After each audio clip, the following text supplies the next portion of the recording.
Hey everybody, welcome back to the channel where we review anything and everything. And first I want to say I am sorry, but I do not have this complete set of Star Wars Mission Fleet right now, the Razor Crest. Why? Because I bought this for my kids and they lost I should say, Mandalorian figure and Grogu figure before I had a chance to do the review, and it is somewhere, and I will find it. And if I get a chance to find it, I will redo the review at a later point in time, make an update where I show the figures. But in the meantime, I wanted to be able to get this out there and explain about it because I actually think it's a very cool product, a very cool toy, and or it could be used as a collector's item, and I really wanted to review it, so I didn't want to end up waiting too much time just because I can't find the figures. So bear with me. I apologize for that. Now, with that being said, this is amazing. This is amazing. Everyone who jumped on the whole Mandalorian craze when the first season came out, I believe that was 2019. Then you had season 2, and now you're on season 3. Everyone became a super fan of this ship, even though by now, spoiler alert, which everyone knows, this ship gets destroyed. I personally think at some point or another they're gonna bring it back, but it became pop icon. It became like super huge. It rivaled the Millennium Falcon in terms of people's appeal, or at least for these modern times. This ship became a big deal for those who are fans of Star Wars and fans of that type of media. And so I definitely wanted to let you guys know how awesome this is and do this review. Once again, I'm sorry that I don't have everything. I have everything but those two figures, but I have all the weapons. I have everything else to it. So first, we're going to take a look at the box art. I am going to move this aside. The box art is amazing. The detail, it is amazing. I hope that it could be seen pretty well. I'll try to put it at an angle that you can see it. It is amazing. It says Razor Crest down here, the Mandalorian. Yes, the detail on it is amazing. You can see they display everything that comes with it as far as on the exterior of the ship. That cannon comes with it. That's one of the external blasters. These are also two, though they don't detach, are part of the external blasters with the little blasters. What do you want to call these? The ammo that fires off.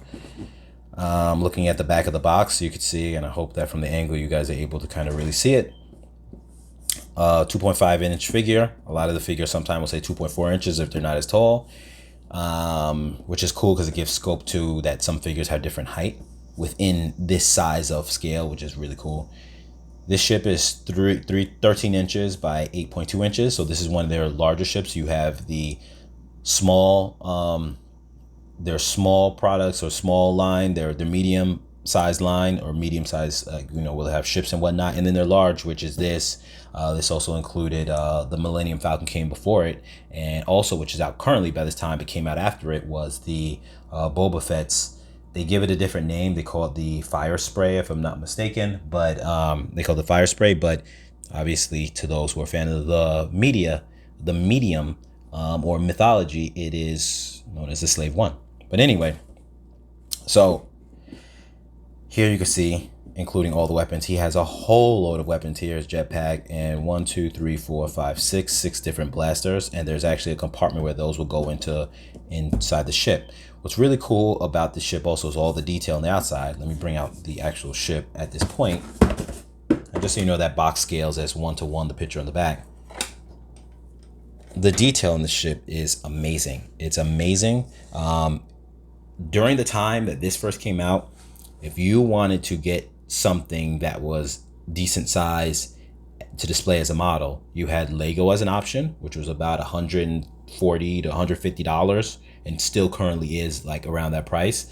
You had this, which retailed for about $40, but currently you'll probably find it on Amazon for like about 30. Most of the time it's like $29.99. Sometimes it's like $25. So, but usually $29.99, which is an amazing price for how much you get with this, as already displayed. In the detail of the ship, it's a lot of detail. It literally is like a display model, like one of those kind of, Yeah, a display model, like something that you'll buy in one of those kind of shops where it's like, you know, a high quality display type of model kit, because it really, you could see all the detail in terms of the engines, you know, the afterburn from the engines. I added a little bit of color to certain spots here that I saw on the show where there's little lights and stuff like that, and the little front thing here because it's on the box like that in the front. Some people I've seen do stuff like that before, but in general, look at all the little details for something that you know is $30. You can open up the cockpit. Let me take this off because it won't open like that. You have Grogu's little seat, which actually comes out. I'll have to keep that out for a second. You can see the detail. Look at all that. The detail, the controls. It's really nice. This right here would be the escape pod in the show. Now, like I'm going to get into what I mentioned before. I'm just going to jump into it now.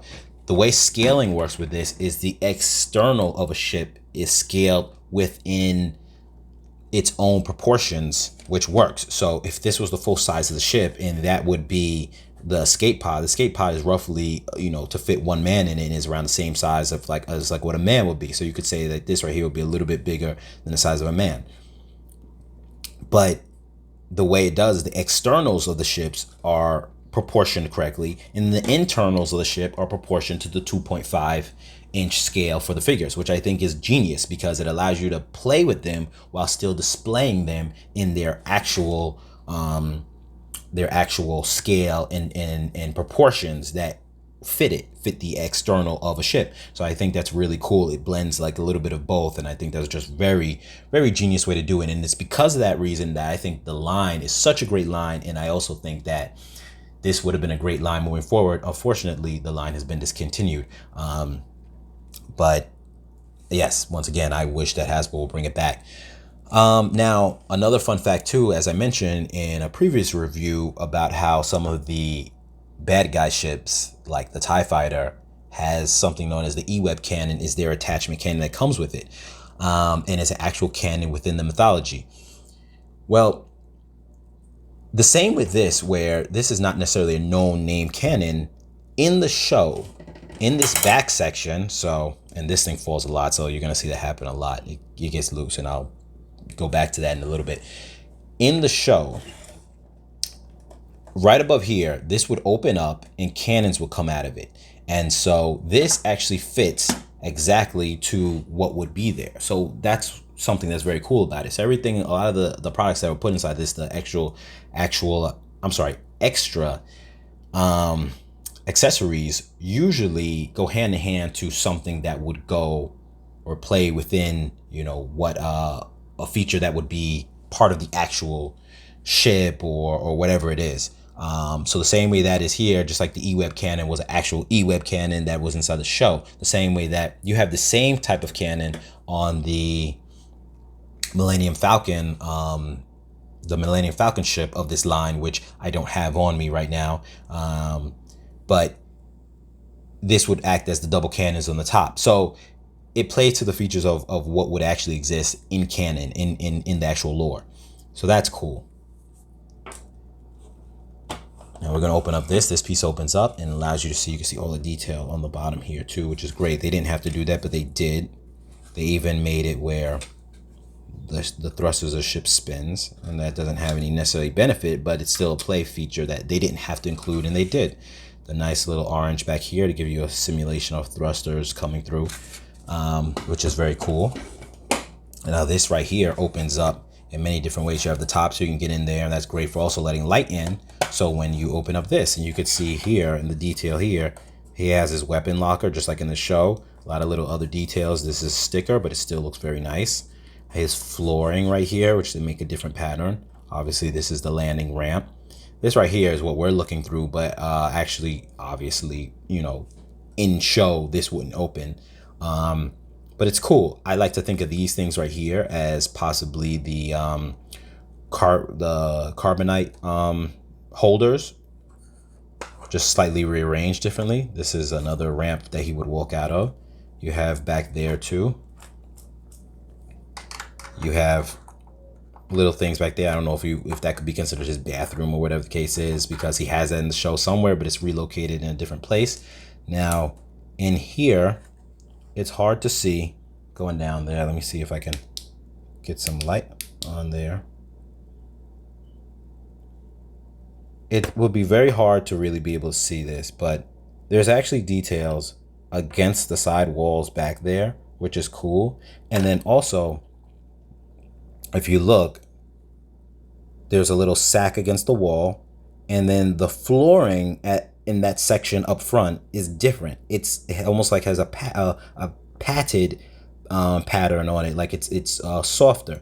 I think that was to simulate how in his actual ship, and I thought this was a great detail, he would normally have a bed up front, except the way it would be is it would be divided where you'd hit a kind of fork in the road as you come forward here, and on the left side would have been the bathroom, on the right side would be a little kind of box that you can go and lay in, almost like a little indentation in a wall, like a closet that you would go into, and you would sit in it like a cubby or something like that. Well, here, being that they couldn't do all that, but they still made it where it's almost like, okay, that's his bed, and gave it a different texture. So I thought that was cool, working within the scale that is of this line. So that would be considered like his bed. And I have a different figure here. I previously reviewed this before, but this is just a Mandalorian figure, a general Mandalorian figure, and meaning a common Mandalorian figure, not a general in terms of rank. And I just use it for scale because I don't have the guy on me, the official Din Djarin, the Mandalorian. But you can see here how he would be able to go there and just sleep. That's how that would work. I think it's cool. I think I view it in that way. Now, normally in the show, this would be a 2-tier type of ship where the top area here, you would have to come to the back and then drop down like a ladder to get to this area. Now, obviously they couldn't do something like that, but it was cool that they incorporated, and let me get some light here. If my flashlight works. Okay. It's cool that, let me see if I can get that angle. I'm having a bit of trouble. Let's see. Okay, there we go. I'm sorry. There's a better angle. You could see that ladder there. Now that ladder, that little detail, is the ladder that he would climb down. Normally it's in a different position in the show, but here, just the fact that they even put it there, a ladder he would climb down to get to that lower level. So you can simulate that Din Djarin would be climbing from the upper area down his ladder to get to his, the lower interior. And even though, as I mentioned before, the interior is designed for the 2.5 scale figure to fit into it, while the exterior is its own kind of scale, it still is a lot of playroom. It's a lot of playroom, and that is really, really cool that you have all that playroom. Don't mind in keeping the top of the ship off just so you can kind of see it better, but it's a lot of playroom. And here I have a Grogu from a different set. I'm sorry he's not the one from this set, but it's going to be the same scale. You could see how just the attention to detail. I can put him inside his little thing, his little seat container, or whatever you want to call it, his little cushion seat, baby seat, and he could fit inside there. And it's really cool. Like I said, they make this for a 2-seater when normally in the show it'd be a lot more space. You'd be able to walk around in it, but it still works to make the scaling work for the figure. So I just think I really love that part of it. Some people might complain about it, but otherwise you'd have to, if you didn't have this kind of odd scaling where the interior was made for the figure and the exterior was its own scaling, you would have problems where you wouldn't be able to have a ship this size and this affordable. It'd have to be 3 times as big. I've actually did the mathematics before. This ship would be about 3 times the size if you made it to the scale of 2.5 figure. Yet you have so much interior space, you're still able to feel like you're getting the same sense that you did from the show to a degree. He's able to walk around the ship and everything like that. And here you can see they have this where he can stand on, so that way he can exit his ship, and you can pose him like that standing on when he's coming out the door. And there's a part here where it comes down, and a lot of people got bothered with this part, like, oh, he can't stand, he can't walk in there. I get it. There's limitations, but for what you're getting for the set, I think it's amazing. And with that being said, That's about it. And hopefully you guys enjoyed the review. I think this product is amazing. And this part, oh, once again, this gets loose and it starts coming down all the time at a certain point in time. That part sucks. It's a weak point of the whole thing.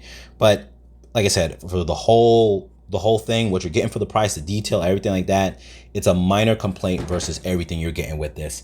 So I really like it. I think it's one of the best products around, best iterations of the ship. All the other ones, you get the Lego one, it costing you like $140. You get the 3 3/4 inch scale one, which you can't even buy except for like some kind of third party market or whatever the case is running over $600 and probably more than that. This is $30. You really can't beat it. It's the only size one you're gonna get as a playable scale that's this price range. So with that being said, I hope you guys enjoyed the review, and I'll catch you guys in the next video.